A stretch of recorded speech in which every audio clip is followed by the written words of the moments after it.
Hello, sa magandang umaga, tanghali, hapon, gabi sa inyong lahat.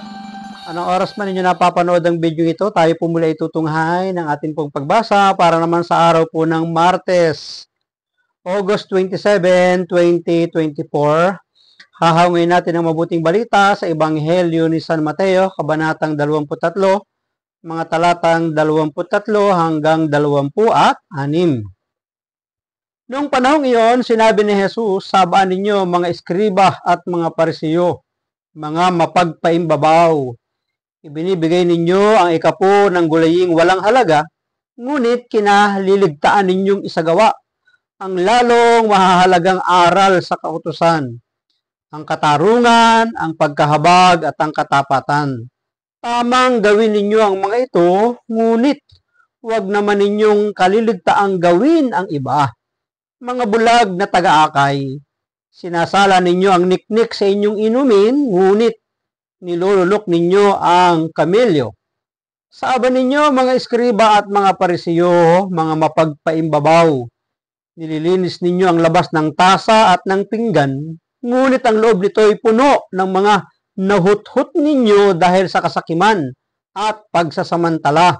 Bulag na parisiyo, linisin mo muna ang mga nasa loob ng tasa at ng pinggan, at magiging malinis din ang labas nito." Pagpalain ng Diyos ang pagkabasa ng kanyang mabuting balita. Ang reflection or pagsasadiwa ay hahawin natin sa Aklat ng Simbahay 2024.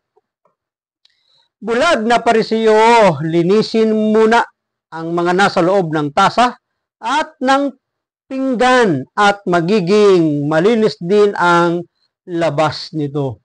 Ito ay direktang pagsasabi at pag-a-address talaga sa kanila, sa mga parisiyo, na lilinisin muna nila ang lahat ng nasa loob ng tasa at pinggan, sapagkat ito ay mga nakatago, kaya't hindi nila binibigyan ng pahalaga panahon ng paglilinis, kundi ang mga panlabas na kaanyuan. Ngunit ito ay isang patalinghaga, hindi literal na tasa at pinggan, kundi ito yung kanilang mga sarili, ang kanilang mga pagkatao. Dapat ang kalooban, ang kanilang loob ay nililinis. Hindi masamang maglinis, kailangan na malinis at maganda tayong tingnan sa loob at labas.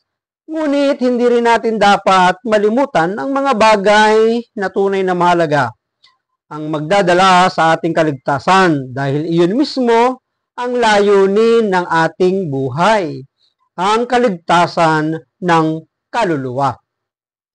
Kung gaano sana nating binibigyang pansin ang kalinisan ng ating panglabas na anyo, at totoo naman yun, aware tayo dyan palagi, di ba? Lalo sa mga kababaihan, bago lumabas ng bahay, humaharap sa salamin. Habang nasa biyahe, humaharap sa salamin. Kapag malapit na sa kanilang pupuntahan, humaharap sa salamin. O, di ba? Laging may panahon para tingnan ang sarili kung maayos at malinis ba. Pagbutihin din sana natin ang paglilinis sa ating kalooban. Ang kalinisan ng kalooban ay isa sa mga biyaya ng sakramento ng binyag na kinakatawan ng puting damit pangbinyag.